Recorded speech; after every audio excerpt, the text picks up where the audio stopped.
Welcome back to Summary Central. Today we are taking the 30-minute journey you just heard and distilling it into something tighter. Not rushed, not hollow, just focused. Like a good conversation where your friend says, "All right, here is the heart of it," without the scenic detours. We are doing the 15-minute version of Amusing Ourselves to Death, a book from 1985 that predicted so much of our current digital chaos that you half expect Postman to appear holding an iPhone he never owned and whisper, "I told you." Before we jump in, tap like, subscribe, and drop a comment telling me what book you want next. It helps more than you think and gives me someone to talk to besides my own screen reflection. All right, let us begin. Chapter 1. Las Vegas and the New Shape of Public Life. If you want to understand Postman, start with his strangest claim. America is essentially becoming Las Vegas. Why? Because Las Vegas is built on one rule. Everything must entertain you. Postman argues that this rule quietly spread to the rest of public life. Politics, religion, education, news, business, all reshaped by the gravitational pull of entertainment. Not because people are shallow, because the dominant medium reshapes expectations. Screens reward stimulation. Stimulation rewires conversation. Conversation rewires culture. So when Postman says we are amusing ourselves to death, he is not being dramatic. He is simply noticing that once a society expects everything to be entertaining, seriousness slowly becomes impossible. And if you cannot take anything seriously, eventually you struggle to understand it at all. Chapter 2. Orwell feared oppression. Huxley feared distraction. Huxley won. One of Postman's most elegant moves is comparing George Orwell and Aldous Huxley. Orwell feared a world where truth is controlled by force, where books are banned, and where citizens live in fear. Huxley feared a world where no one needs to ban books because no one cares enough to read them. Orwell feared pain would control us. Huxley feared pleasure would seduce us. Postman's verdict is painfully clear. We did not become Orwell's world. We became Huxley's. Not because we are weak, but because distraction is more efficient than oppression. Why silence people when you can simply entertain them until they forget what they were thinking about? It is a gentle critique, but a sharp insight. You do not lose freedom when someone takes it from you. You lose it when you trade it for amusement. Chapter 3. Print shaped the mind we used to have. To understand the decline, Postman takes us back to a time when America was a print-based culture. People attended 3-hour debates for fun. Newspapers were basically 90% text and 10% eye strain. Arguments were built slowly, with logic, structure, and patience. On pages 43 to 44, Postman describes print-based intelligence as the ability to operate in abstraction without needing pictures. Reading required concentration. Understanding required work. Attention was a muscle, not an endangered species.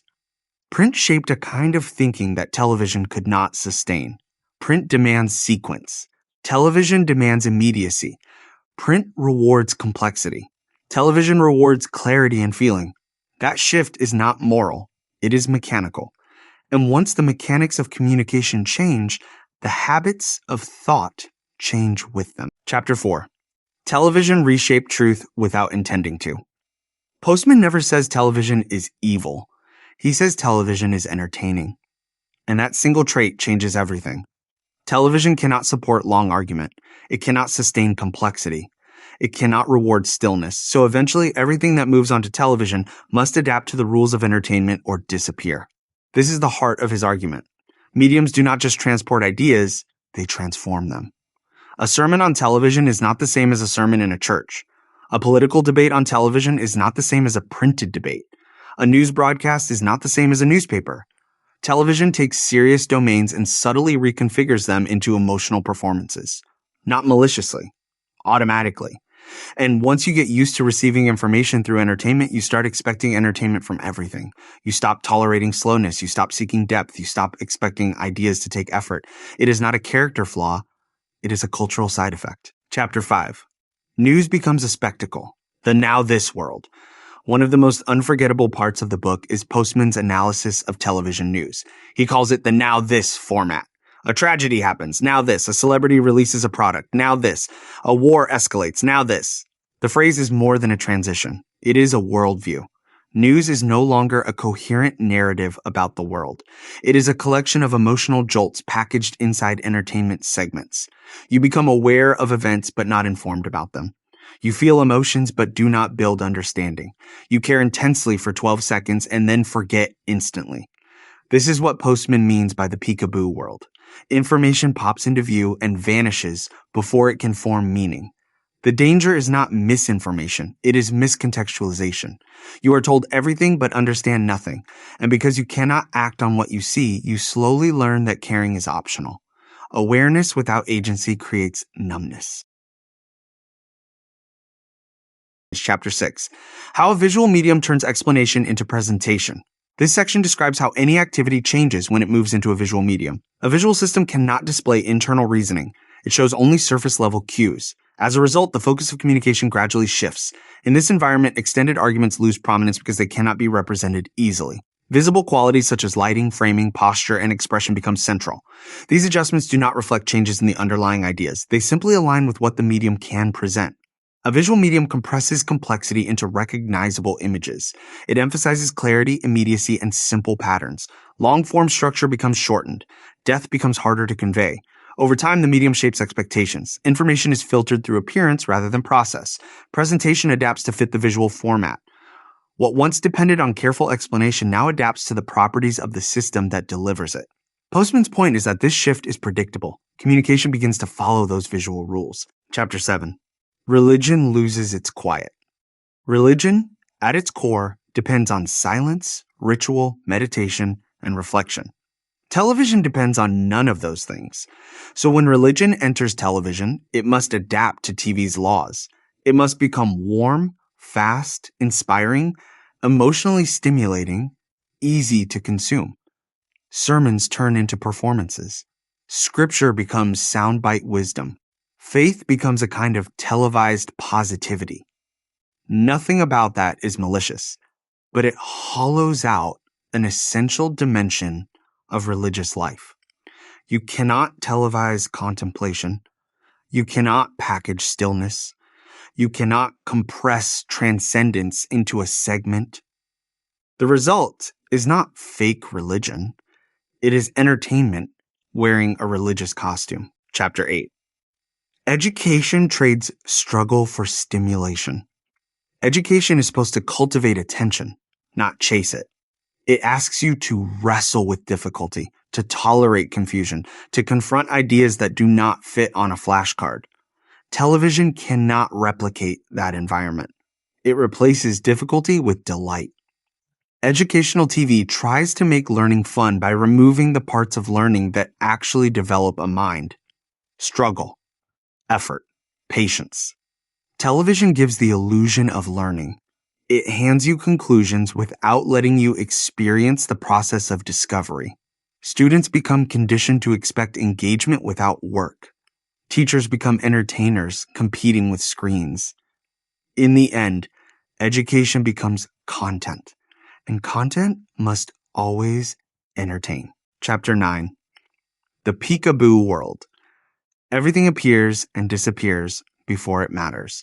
Postman introduces one of his most elegant ideas, the peekaboo world. A story pops into your awareness. It shocks you, fascinates you, scares you, or inspires you. And then, without warning, it vanishes. The next story arrives. Then the next. Then the next. Nothing stays long enough to create understanding. Nothing builds into a larger picture. Nothing shapes a coherent worldview. Information becomes a parade. A parade is fun to watch, but it does not leave you wiser. The peekaboo world is full of stimulation, but empty of meaning. It is emotionally loud and intellectually quiet. The danger is not that important information is missing. It is that important information is stripped of context. Meaning requires continuity. Television destroys continuity. The internet multiplies that destruction by a factor of infinity. This is why so many people feel overwhelmed but uninformed at the same time. It is not that you lack information. It is that information arrives faster than you can turn it into knowledge. If this part resonates, feel free to comment still here. I always appreciate knowing who is hanging on through the deeper chapters. Chapter 10. The information glut. Knowing everything but understanding nothing. Postman predicted something that did not fully exist yet in 1985, the modern flood of information. He warned that as information becomes abundant, meaning becomes scarce.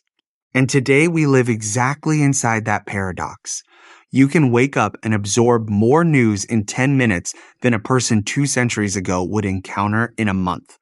You can scroll global crises, celebrity scandals, political chaos, scientific breakthroughs, natural disasters, memes, jokes, tragedies, and ads before you finish your morning coffee. You are not uninformed.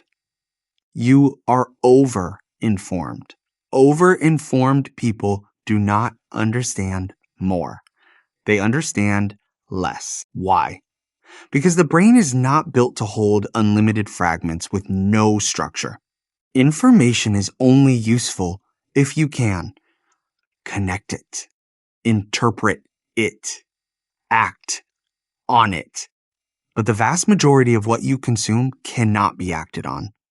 And when information arrives faster than agency, you learn a painful lesson. Your attention matters to everyone except you. This is why the information glut creates anxiety. Your mind is absorbing more than it can metabolize. And Postman predicted this decades before the internet made information a constant, unfiltered stream. Chapter 11. The internet fulfills Postman's fears, not contradicts them. Many people assume Postman's critique applies only to old television culture, not the digital world. But the internet is television amplified. Television at hyper speed. Television personalized.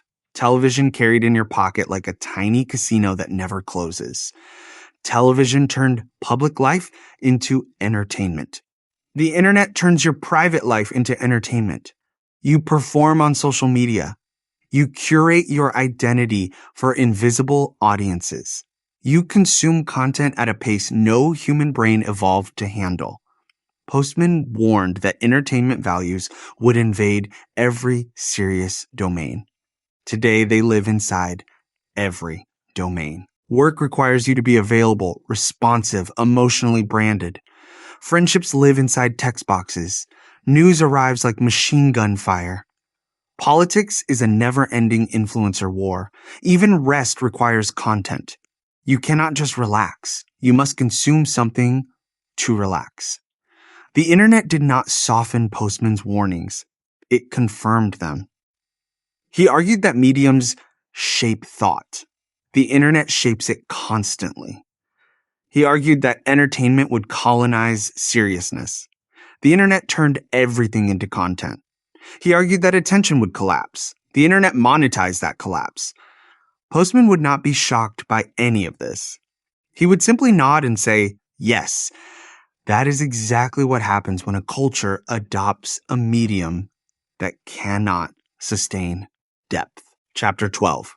Why seriousness became awkward in a culture that expects amusement. One of the quiet tragedies Postman identifies is that seriousness becomes socially uncomfortable when amusement becomes the norm. Think about this honestly. It feels easier to post a joke than a sincere thought. It feels easier to watch a short, funny clip than a meaningful conversation. It feels easier to skim a headline than engage a complex argument. Amusement is effortless. Seriousness requires vulnerability. And when everything around you is optimized for entertainment, showing seriousness feels like breaking character. It feels too heavy for the room. Postman's point is not that seriousness died. It is that seriousness became embarrassing. But meaning cannot survive embarrassment. It needs room. It needs permission. It needs patience. And patience is exactly what entertainment erodes. If you feel this personally, you are not alone. Almost everyone feels it, but rarely says it out loud. Chapter 13. Boredom as the path back to thinking. One of Postman's most underrated ideas is the reclaiming of boredom. In print-based cultures, boredom created the conditions for reflection. It allowed the mind to settle. It gave thoughts enough quiet to grow. In entertainment-based cultures, boredom is treated like an emergency. Any pause must be filled. Any silence must be interrupted. Any discomfort must be medicated with stimulation. But boredom is not a problem. It is an entry point. It is the moment your mind stops reacting and starts choosing. It is the oxygen where ideas form. Postman does not tell you to throw away your screens. He tells you to let your mind exist without constant entertainment. Try this sometime. Sit quietly for 5 minutes with no input. You will feel restless at first. That restlessness is your attention thawing out. Chapter 14. Reclaiming attention. The real solution Postman offers. Postman does not give a checklist of fixes because he understands the problem is structural. You cannot fight an entire medium using discipline alone. You cannot out-willpower a system designed to bypass willpower. So instead, he invites you to become aware of the medium you live in. Awareness changes your relationship with it. You stop treating everything you see as neutral. You start noticing what the medium encourages and what it discourages. Television rewards speed, novelty, charisma, emotion. The internet does the same, but faster and louder. To reclaim thinking, Postman suggests 3 shifts. 1. Create intentional spaces for slow thought. 2. Avoid letting entertainment become your default state of being. 3. Choose what shapes your mind, not what merely occupies it. Attention is not just a resource. It is a worldview. Where you place it determines what becomes real to you. Conclusion. The gentle warning that still matters. Amusing ourselves to death is not cynical. It is compassionate. It reminds you that your mind adapts to the environment you place it in. If that environment is nonstop entertainment, then meaning will always feel out of reach.